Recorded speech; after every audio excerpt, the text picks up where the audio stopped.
Family benefit management system పై అధికారులతో AP CM Chandrababu సమీక్ష నిర్వహించారు. కుటుంబ సమగ్ర సమాచారంతో స్మార్ట్ ఫ్యామిలీ కార్డు ఉంటుందని సీఎం అన్నారు. Real time governance data lake తో కుటుంబం వ్యక్తుల వివరాలను సేకరించాలని అధికారులకు సూచించారు. ప్రభుత్వ పథకాలు పౌర సేవల పర్యవేక్షణకు స్మార్ట్ ఫ్యామిలీ కార్డు ఒకటే ఉంటుందని తెలిపారు. ఏపీలో 1.4 కోట్ల కుటుంబాలకు జూన్ నాటికి క్యూఆర్ కోడ్ తో కూడిన ఫ్యామిలీ కార్డును జారీ చేయాలని అధికారులకు సూచించారు. 25 రకాల సేవలతో పాటు P4 లాంటి అంశాలను అందులో చేర్చాలని తెలిపారు. విద్యార్థుల భవిష్యత్తు కోసమే ప్రవచనకర్త ప్రభుత్వ సలహాదారు చాగంటి కోటేశ్వరరావు రూపొందించిన పుస్తకాలు అందిస్తున్నామని ఏపీ మంత్రి లోకేష్ అన్నారు. విజయవాడ తుమ్మలపల్లి కళాక్షేత్రంలో విద్యాశాఖ ఆధ్వర్యంలో నిర్వహించిన విలువల విద్య సదస్సులో చాగంటితో కలిసి లోకేష్ పాల్గొన్నారు. పిల్లల్ని సరైన మార్గంలో పెట్టాల్సిన బాధ్యత ఉపాధ్యాయులపై ఉందని స్పష్టం చేశారు. పిల్లల్లో మార్పు ఇంటి నుంచే మొదలవ్వాలన్నారు. మార్కులు తక్కువ వచ్చాయని ఆత్మహత్యలు సరికాదు, జీవితంలో అవమానాలు సహజం. లక్ష్యంతో పనిచేస్తే విజయం సాధించగలం. టీచర్ల సమస్యలను చాలా వరకు పరిష్కరించాం. విద్యా విధానంలో మార్పులు తీసుకొస్తున్నామని లోకేష్ అన్నారు. ఏపీ డిప్యూటీ సీఎం పవన్ కళ్యాణ్ ఏలూరు జిల్లాలోని కోయిలగూడెం, ద్వారకా తిరుమల మండలాల్లో పర్యటించారు. రాజవరంలో రోడ్డు నిర్మాణం చేపట్టాలని గ్రామస్తులు పవన్ దృష్టికి తీసుకెళ్లారు. అనంతరం పవన్ అక్కడి నుంచి ఐఎస్ జగన్నాథపురానికి చేరుకుని సుందరగిరి లక్ష్మీ నరసింహస్వామి ఆలయాన్ని దర్శించుకున్నారు. స్వామివారికి పవన్ పట్టు వస్త్రాలు సమర్పించి ప్రత్యేక పూజలు చేశారు. ఆలయ ఆవరణలో పలు అభివృద్ధి కార్యక్రమాలకు సంబంధించి ఏర్పాటు చేసిన శిలాఫలకాన్ని మంత్రి నాదెండ్ల మనోహర్ తో కలిసి ఆవిష్కరించారు. గ్రామం నుంచి సుందరగిరిపై వెళ్లే రహదారి, ఆలయ ప్రదక్షిణ మండపం నిర్మాణ పనులను పవన్ ప్రారంభించారు. అనంతరం ఐఎస్ జగన్నాథపురంలో ఇటీవల చేపట్టిన మ్యాజిక్ డ్రైన్ల నిర్మాణాన్ని పరిశీలించారు. నెల్లూరు మేయర్ శ్రవంతిపై కార్పొరేటర్లు అవిశ్వాస తీర్మానం నోటీసు ఇచ్చారు. జేసీ వెంకటేశ్వర్లకు 40 మంది కార్పొరేటర్లు నోటీసు అందజేశారు. మేయర్ దంపతులు అభివృద్ధికి అడుగడుగున ఆటంకాలు సృష్టిస్తున్నారని కార్పొరేటర్లు ఆరోపిస్తున్నారు. వారి అవినీతితో ప్రభుత్వానికి చెడ్డ పేరు వస్తుందని చెబుతున్నారు. మేయర్ దంపతుల చేతివాటంతో దసరాలు కదలడం లేదని వాపోతున్నారు. ఈ మేరకు మంత్రి నారాయణకు ఫిర్యాదు చేశారు. ఈ క్రమంలో మేయర్పై అవిశ్వాస తీర్మానం నోటీసు ఇచ్చారు. జగన్పై ఏపీ మంత్రి అనగాని సత్యప్రసాద్ తీవ్ర ఆగ్రహం వ్యక్తం చేశారు. జగన్ అండ్ కోకు కుట్రలు, కుతంత్రాలు, అసూయలు పెరిగిపోతున్నాయని ఎద్దేవా చేశారు.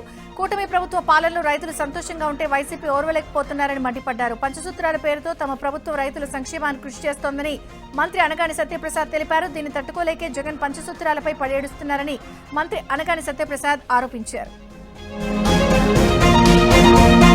నకిలీ మద్యం కేసులో రిమాండ్లో ఉన్న 6 నిందితులను సిట్ అధికారులు కస్టడీలోకి తీసుకున్నారు. వీరిని మదనపల్లి ఎక్సైజ్ పోలీస్ స్టేషన్ కు తరలించారు. 6 నిందితులను 3 రోజుల పాటు సిట్ అధికారులు విచారించనున్నారు. అన్నమయ్య జిల్లా మొలకల చెరువు నకిలీ మద్యం కేసులో మొత్తం 23 మందిపై కేసు నమోదు కాగా అందులో 14 మంది అరెస్ట్ చేసి రిమాండ్ కు తరలించారు. ఈ క్రమంలో ఈ కేసులో ప్రధాన నిందితులైన 6 ఎక్సైజ్ పోలీసులు కస్టడీ కోరుతూ పిటిషన్ దాఖలు చేశారు. ఈ పిటిషన్ పై విచారించిన తమ్మళ్లపల్లి కోర్టు 6 నిందితులను 3 రోజుల పాటు ఎక్సైజ్ పోలీసులు కస్టడీకి అనుమతించింది. కొడంగల్లో ఏ విద్యార్థి ఆకలితో ఉండకూడదన్న లక్ష్యంతో ఏర్పాట్లు చేస్తున్నామని సీఎం రేవంత్ రెడ్డి అన్నారు. ప్రస్తుతం నియోజకవర్గంలో 28,000 మందికి ఉదయం అల్పాహారం అందిస్తున్నామన్నారు. వికారాబాద్ జిల్లా కొడంగల్ పర్యటనకు వెళ్లిన రేవంత్ రెడ్డి అక్కడి అక్షయ పాత్ర ఫౌండేషన్ కిచెన్ ను పరిశీలించారు. మిడ్ డే మీల్స్ కిచెన్ భవన నిర్మాణానికి భూమి పూజ చేశారు. అనంతరం బహిరంగ సభలో పాల్గొన్నారు. కొడంగల్లో 5,000 కోట్లతో ఎడ్యుకేషన్ క్యాంపస్ నిర్వహిస్తున్నామన్నారు. 16 నెలల్లోగా కొడంగల్ అంతర్జాతీయ ఎడ్యుకేషన్ హబ్ గా తయారు చేస్తామన్నారు. త్వరలో సర్పంచ్ ఎన్నికలు రాబోతున్నాయన్నారు. అభివృద్ధికి మద్దతుగా ఉండేవారిని సర్పంచులుగా ఎన్నుకోవాలని రేవంత్ పిలుపునిచ్చారు. ఈ నెల 25న తెలంగాణ వ్యాప్తంగా వడ్డీ లేని రుణాల పంపిణీపై deputy CM Bhatti Vikramarka video conference నిర్వహించారు. ఈ సమావేశానికి మంత్రులు సీతక్క, సీఎస్ రామకృష్ణారావుతో పాటు పలువురు అధికారులు హాజరయ్యారు. బుధవారం రాష్ట్ర వ్యాప్తంగా జరగనున్న వడ్డీ లేని రుణాల పంపిణీ కార్యక్రమాలు అన్ని నియోజకవర్గ కేంద్రాల్లో ఘనంగా ఏర్పాట్లు చేయాలని కలెక్టర్లకు భట్టి విక్రమార్క ఆదేశాలు జారీ చేశారు. గత ప్రభుత్వం నిర్లక్ష్యం చేసిన వడ్డీ లేని రుణ పథకాన్ని ప్రజాప్రభుత్వం భారీ ఎత్తున పునరుద్ధరించిందని భట్టి విక్రమార్క అన్నారు. తెలంగాణలో అభివృద్ధి సంక్షేమంపై బీఆర్ఎస్ చేస్తున్న దుష్ప్రచారాన్ని నమ్మవద్దని మంత్రి జూపల్లి కృష్ణారావు అన్నారు.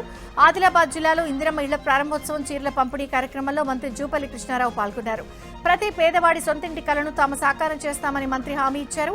ఆర్థిక ఇబ్బందుల వల్ల ఇందిరమ్మ ఇళ్లు కట్టుకోలేని లబ్ధిదారులకు లోన్ మంజూరు చేయిస్తామని ప్రకటించారు. పార్టీ వెంటే ఉన్న ప్రతి కార్పొరేటర్ కు భవిష్యత్తులో మరిన్ని పదవులు వస్తాయని బీఆర్ఎస్ కార్యనిర్వాహక అధ్యక్షుడు కేటీఆర్ అన్నారు. తెలంగాణ భవన్లో జీహెచ్ఎంసీ పరిధిలోని ఎమ్మెల్యేలు, ఎమ్మెల్సీలు, కార్పొరేటర్లతో ఆయన సమావేశమయ్యారు. బల్దియా సమావేశంలో అనుసరించాల్సిన వ్యూహంపై చర్చించారు. కార్పొరేటర్లకు కేటీఆర్ దిశానిర్దేశం చేశారు. 10 ఏళ్ల పాటు ఎలాంటి అవినీతికి తావు లేకుండా పనిచేశామన్నారు. హైదరాబాద్ లో భూముల అమ్మకంపై బల్దియా సమావేశంలో నిలదీయాలని ఆయన సూచించారు. అభివృద్ధి, సంక్షేమ కార్యక్రమాల్లో ప్రభుత్వ వైఫల్యంపై నిలదీయాలన్నారు. తెలంగాణ తెలంగాణలోని స్థానిక సంస్థల ఎన్నికలపై నెలకొన్న ఉత్కంఠకు తెరపడే అవకాశం ఉంది. ఎన్నికల నిర్వహణపై మంగళవారం హైకోర్టులో విచారణ జరగనుంది. గతంలో విచారణ సమయంలో ఎన్నికల నిర్వహణపై నిర్ణయం తీసుకునేందుకు కొంత సమయం కావాలని ప్రభుత్వం న్యాయస్థానాన్ని కోరింది. ప్రస్తుతం స్థానిక సంస్థల ఎన్నికల నిర్వహణకు తాము సిద్ధంగా ఉన్నామని ప్రభుత్వ లేఖ ఇచ్చింది. రిజర్వేషన్లు సన్నద్ధతను వ్యక్తం చేస్తూ ప్రభుత్వ లేఖ ఇవ్వగానే ఎన్నికల సంఘం సైతం తాము ఎలక్షన్స్ నిర్వహించేందుకు రెడీగా ఉన్నామని కోర్టుకు తెలిపింది. దీంతో మంగళవారం విచారణలో కోర్టు ఏ విధంగా స్పందిస్తుంది అనే ఆసక్తి నెలకొంది. హైదరాబాద్ లోని జీహెచ్ఎంసీ పాలక మండలి గడువు మరో 2.5 నెలల్లో ముగియనుంది. దీంతో రేపు జనరల్ బాడీ సమావేశం కానుంది. కౌన్సిల్ సమావేశం ముందుగానే నిర్వహించాలని భావించిన జూబ్లీహిల్స్ ఉప ఎన్నిక ద్వారా వచ్చిన ఎలక్షన్ కోడ్ కారణంగా వాయిదా పడింది. అయితే మంగళవారం నిర్వహించే సమావేశమే ఆఖరిది కావచ్చని భావిస్తున్నారు. జనరల్ బాడీ సమావేశానికి సంబంధించి జీహెచ్ఎంసీ సెక్రటరీ సెక్షన్స్ కు కార్పొరేటర్ల నుంచి మొత్తం 95 ప్రశ్నలు వచ్చాయి. 45 ఎజెండాలపై జనరల్ బాడీ మీటింగ్ లో చర్చ జరగనుంది. మాజీ మంత్రి నిరంజన్ రెడ్డిపై జాగృతి అధ్యక్షురాలు కవిత తీవ్ర వ్యాఖ్యలు చేశారు. తన గురించి ఇష్టం వచ్చినట్టు మాట్లాడితే ఊరుకునేది లేదని వార్నింగ్ ఇచ్చారు. ఇన్నాళ్లు తండ్రి వయసున్న వ్యక్తిగా గౌరవించానని ఇక నుంచి ఉపేక్షించేది లేదన్నారు. గత ప్రభుత్వంలో వ్యవసాయ శాఖ మంత్రిగా పనిచేసిన ఆయన ఒక్క ఎకరానికి కూడా నీరివ్వలేదని దుయ్యబట్టారు. అవినీతి వల్లే ఆయన ఓడిపోయారన్నారు. దేవుడి భూములను కబ్జా చేస్తున్నారని ఆరోపించారు. ఈ వేళల్లో కోకాపేట భూములు భారీ ధర పలికాయి. కోకాపేటలో ఎకరం భూమి ఏకంగా 137.25 కోట్లు పలికింది. కోకాపేట నియోపోలిస్లోని ప్లాట్ నెంబర్ 17, 18లకు హెచ్ఎండిఏ వేలం నిర్వహించింది. ప్లాట్ నెంబర్ 17లో 4.59 ఎకరాలుండగా వేలంలో ఎకరాకి 136.50 కోట్ల ధర పలికింది. ప్లాట్ నెంబర్ 18లో 5.31 ఎకరాలుండగా వేలంలో ఎకరానికి 137.25 కోట్ల ధర పలికింది. బీఆర్ఎస్ నేతలు కడుపు మంటతోనే కాంగ్రెస్ ప్రభుత్వంపై ఆరోపణలు చేస్తున్నారని చొప్పదంటి ఎమ్మెల్యే మేడిపల్లి సత్యం ఆగ్రహం వ్యక్తం చేశారు. 10 ఏళ్లలో తెలంగాణకి ఏం చేశారో చెప్పాలని ప్రశ్నించారు. రుక్మాపూర్లో 200 కోట్లతో నిర్మించబోయే యంగ్ ఇండియా రెసిడెన్షియల్ పాఠశాలకు ఎమ్మెల్యే భూమి పూజ చేశారు. బీఆర్ఎస్ లో 4 కుటుంబ సభ్యులు తెలంగాణను దోచుకు తిన్నారని ఆరోపించారు. తప్పుడు ప్రచారంలో బీఆర్ఎస్ ను మించిన పార్టీ లేదని ఎమ్మెల్యే అన్నారు. పశ్చిమ గోదావరి జిల్లా చిలుకూరులో రైతన్న మీకోసం కార్యక్రమాన్ని ఏపీ డిప్యూటీ స్పీకర్ రఘురాం కృష్ణంరాజు, జిల్లా కలెక్టర్ చంద్రవాడ నాగరాణి సంయుక్తంగా ప్రారంభించారు. అనంతరం రైతులతో ముఖాముఖి కార్యక్రమాల్లో పాల్గొన్నారు. రైతులు దేశ ఆరోగ్య ప్రయోజనాలను కాపాడేందుకు సంప్రదాయ వ్యవసాయంపై ఆలోచన చేయాలన్నారు. అధిక ఎరువులు, పురుగుమందుల వినియోగంతో మన ఆరోగ్యానికి మనమే వినాశకారిగా మారామని రఘురాం కృష్ణంరాజు అన్నారు. రైతుల అభివృద్ధి కూటమి ప్రభుత్వ లక్ష్యమని ఏపీ మంత్రి గొట్టుపాటి రవికుమార్ అన్నారు. బాపట్ల జిల్లా కొమ్మాలపాడులో అన్నదాత సుఖీభవ డబ్బులు పడిన రైతులు మంత్రిని కలిశారు. సమస్యను వెంటనే పరిష్కరించాలని బ్యాంకు అధికారులకు మంత్రి గొట్టుపాటి సూచించారు. ఈనాం అగ్రహారం భూముల సమస్యలను త్వరలోనే పరిష్కారం చూపిస్తామని రైతులకు హామీ ఇచ్చారు. ఏపీ మాక్ అసెంబ్లీ ఎంపికలో గందరగోళం చోటు చేసుకుంది. కర్నూలు జిల్లాలో నిర్వహించిన పోటీల్లో ఆదోని నెహ్రూ మెమోరియల్ పాఠశాల విద్యార్థిని వంశిత మొదటి స్థానంలో నిలవగా 2వ స్థానంలో ఉన్న స్టూడెంట్ ను మాక్ అసెంబ్లీకి ఎంపిక చేశారు. దీంతో తనకు న్యాయం చేయాలి అంటూ వంశిత మంత్రి నారా లోకేష్ కు విజ్ఞప్తి చేశారు.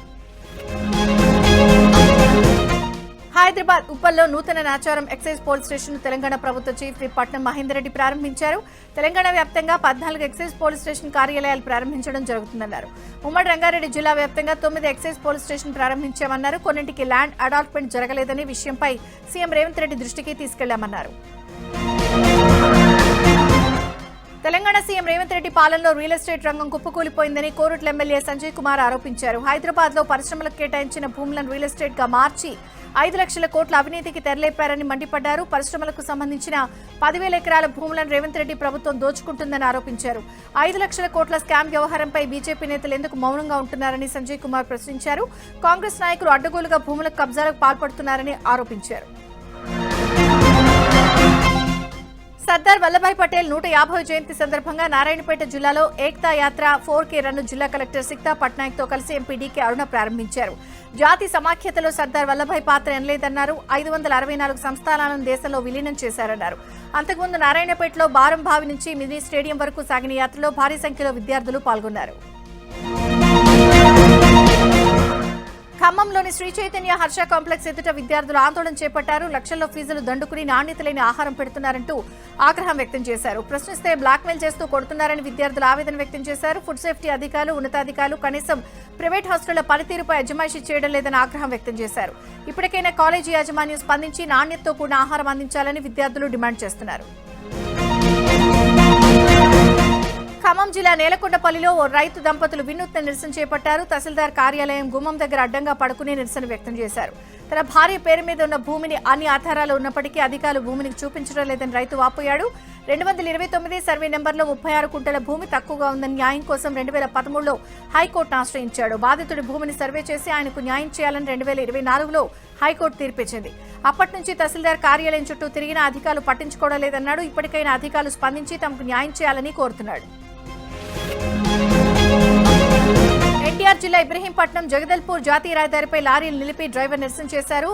వీటీపీఎస్ బూడిద లోడింగ్ కు తమ లారీలను ఇబ్రహీంపట్నం లోకల్ యజమానులు అనుమతించడం లేదని డ్రైవర్లు యజమానులు ఆందోళన వ్యక్తం చేశారు. తమ లారీలను బూడిద లోడింగ్ కు అనుమతించాలని డిమాండ్ చేశారు.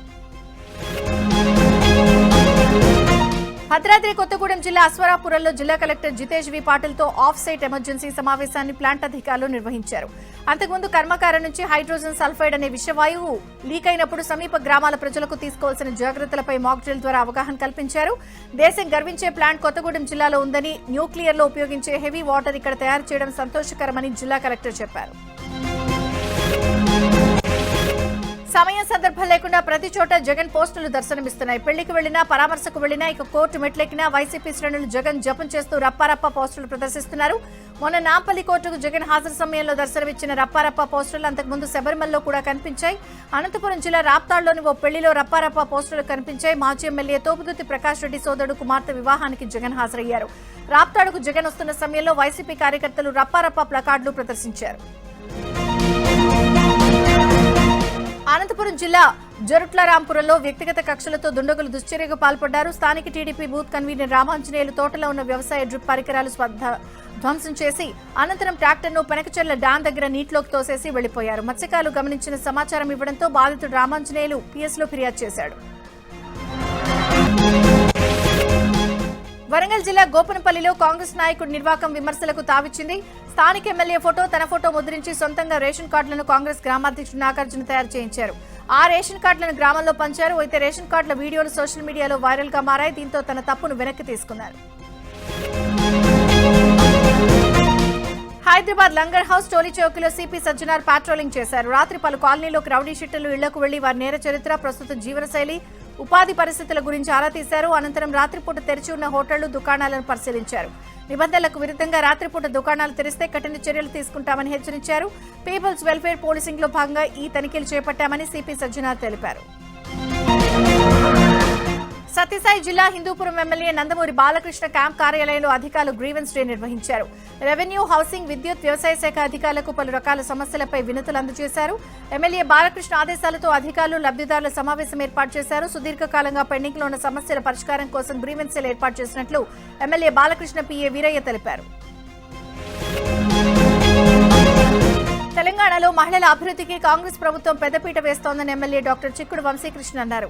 నాగర్ కర్నూలు జిల్లాలోని వంగూరు, చారకొండ మండలాల్లో ఐకేపీ ఆధ్వర్యంలో ఏర్పాటు చేసిన ఇందిరమ్మ చీరల పంపిణీ కార్యక్రమానికి ఎమ్మెల్యే ముఖ్య అతిథిగా హాజరయ్యారు. మహిళలకు చీరలు పంపిణీ చేశారు. అనంతరం వంగూరులోని వాల్మీకి సంఘం ఆధ్వర్యంలో ఏర్పాటు చేసిన కమ్యూనిటీ భవన నిర్మాణానికి భూమి పూజ చేశారు. భవన నిర్మాణానికి 10 లక్షల రూపాయలు మంజూరు చేసినట్టు తెలిపారు. ములుగు జిల్లా వెంకటాపురం నూగురు వ్యవసాయ మార్కెట్ యార్డ్ మందుబాబులకు అడ్డాగా మారింది. ధాన్యం తీసుకుని వచ్చే రైతులు యార్డ్ లోపలికి వెళ్లాలంటే చాలా ఇబ్బందులు పడుతున్నారు. మందుబాబులు రోజు మద్యం సేవించి సీసాలు పగలగొడుతున్నారు. మార్కెట్ యార్డ్ కు సంబంధించిన అధికారులు పట్టించుకోవడం లేదని రైతులు ఆందోళన వ్యక్తం చేస్తున్నారు. ఇప్పటికైనా అధికారులు స్పందించి మందుబాబులకు చెక్ పెట్టాలని రైతులు కోరుతున్నారు. 2025 వక్ఫ్ బోర్డు చట్ట సవరణలో అనేక లోపాలున్నాయని ముస్లిం జేఏసీ కన్వీనర్ షేక్ మునీర్ అహ్మద్ అన్నారు. వక్ఫ్ బోర్డు భూములు ప్రభుత్వ పెద్దలకు దోచిపెట్టేలా చట్ట సవరణ చేశారని ఆరోపించారు. వక్ఫ్ బోర్డు భూములన్నీ ముస్లింలకే చెందాలని 1954 చట్టంలోనే చేశారని మునీర్ అహ్మద్ అన్నారు. ఇప్పటికే 80% అన్యాక్రాంతం అయ్యాయన్నారు. వాటిని కాపాడాల్సిన బాధ్యత ప్రభుత్వంపై ఉందని అన్నారు. దేవగుడి సినిమా బృందం కర్నూలులో సందడి చేశారు. ప్రమోషన్ల భాగంగా కర్నూలు జీపులయ్య ఇంజనీరింగ్ కళాశాలలో దేవగుడి సినిమా ట్రైలర్ను విడుదల చేశారు. ఈ సినిమాలో హీరో అభినవ్ శౌర్య, హీరోయిన్ అనుశ్రీగా నటించారు. ఈ సినిమా డిసెంబర్ 19న విడుదలవుతుందని దర్శకుడు రామకృష్ణారెడ్డి తెలిపారు.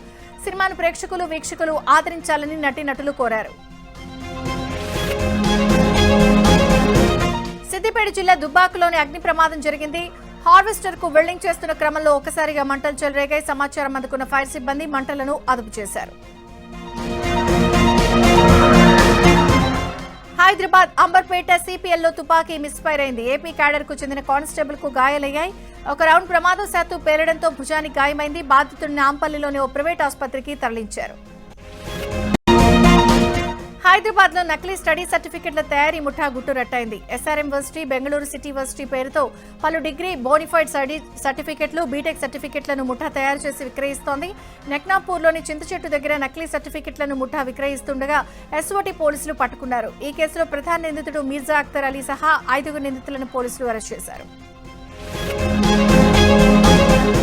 డ్రగ్స్ విక్రయాలపై హైదరాబాద్ మాదాపూర్ ఎస్ఓటీ పోలీసులు స్పెషల్ డ్రైవ్ నిర్వహించారు. ఒకేసారి 3 పోలీస్ స్టేషన్ల పరిధిలో 8 మంది డ్రగ్ పెడ్లర్లు అరెస్ట్ అయ్యారు. నార్సింగి, చందానగర్, కొల్లూరులో డ్రగ్స్ పెడ్లర్లను అదుపులోకి తీసుకున్నారు. చందానగర్ పోలీస్ స్టేషన్ పరిధి గోపీనగర్ వద్ద బస్సులో డ్రగ్స్ ను తీసుకొస్తున్న ముఠాను పట్టుకుని 3 అదుపులోకి తీసుకున్నారు.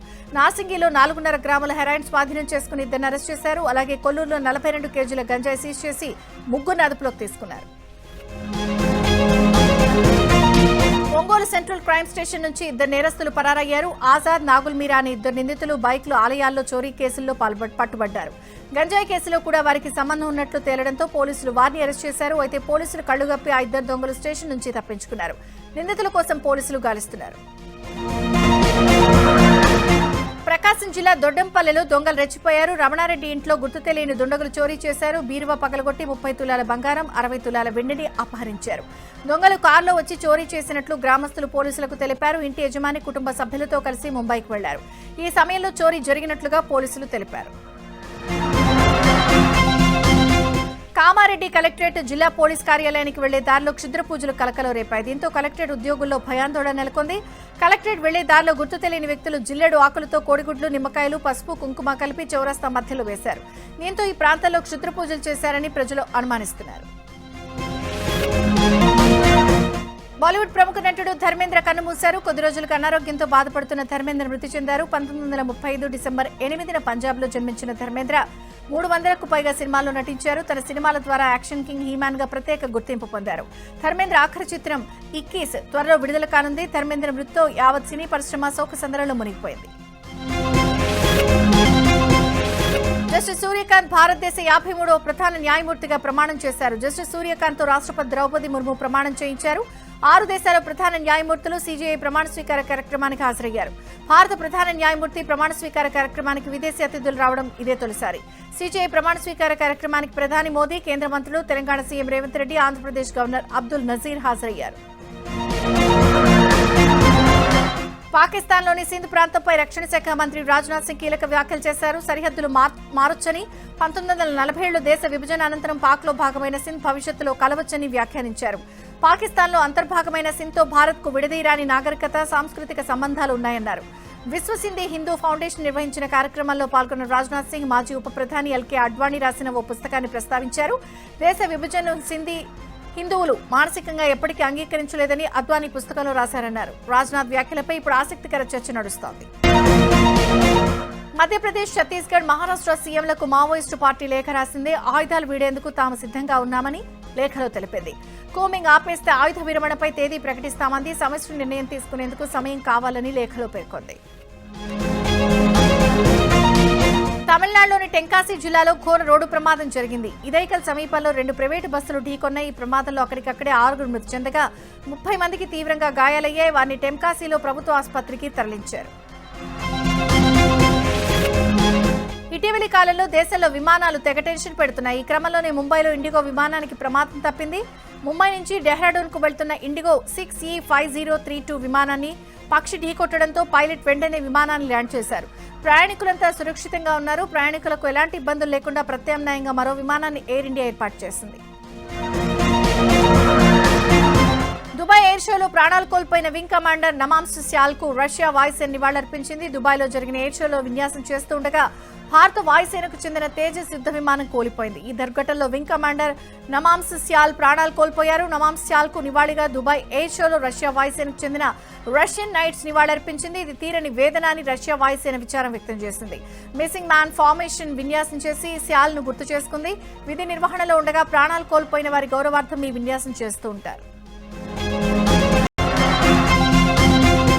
చైనాలో షాంఘై విమానాశ్రయంలో భారత మహిళకు వేధింపులు ఎదురయ్యాయి. అరుణాచల్ ప్రదేశ్ చైనాదేనంటూ తన భారత పాస్పోర్ట్ను గుర్తించేందుకు ఆ దేశ అధికారులు నిరాకరించారని ఆమె వాపోయారు. ఈ మేరకు ఎక్స్లో పోస్ట్ చేశారు. అరుణాచల్ ప్రదేశ్ కు చెందిన ప్రేమ్ వాంగ్జోమ్ థాంగ్డోక్ అనే మహిళ ఈ నెల 21న లండన్ నుంచి జపాన్ వెళ్లే విమానం ఎక్కారు. అయితే ట్రాన్సిట్ హాల్ట్ కోసం షాంఘైలో దిగారు. అక్కడ తన పాస్పోర్ట్ను అధికారులు తనిఖీ చేశారని, అందులో తాను పుట్టిన రాష్ట్రం పేరు అరుణాచల్ అని ఉందన్నారు. అది చూసిన తర్వాత ఇమిగ్రేషన్ అధికారులు తన పాస్పోర్ట్ చెల్లదని ప్రకటించారని ఆమె ఆరోపించారు. దక్షిణాఫ్రికాతో జరుగుతున్న రెండో టెస్టు మ్యాచ్లో తొలి ఇన్నింగ్స్ ముగిసింది. దక్షిణాఫ్రికా తొలి ఇన్నింగ్స్ లో 489 పరుగులు చేసింది. అనంతరం బ్యాటింగ్ కు దిగిన టీమిండియా ఘోరంగా విఫలమైంది. బ్యాటర్లు తేలిపోవడంతో భారత్ 201 పరుగులకే ఆలౌట్ అయింది. అర్ధ సెంచరీతో జైస్వాల్ రాణించాడు. వాషింగ్టన్ సుందర్ 48 రన్స్ చేశాడు. మిగతా బ్యాటర్లు స్వల్ప స్కోర్కే వెనుదిరిగారు. ప్రత్యర్థి బౌలర్లలో SN 6, సైమన్ 3 వికెట్లు తీశారు.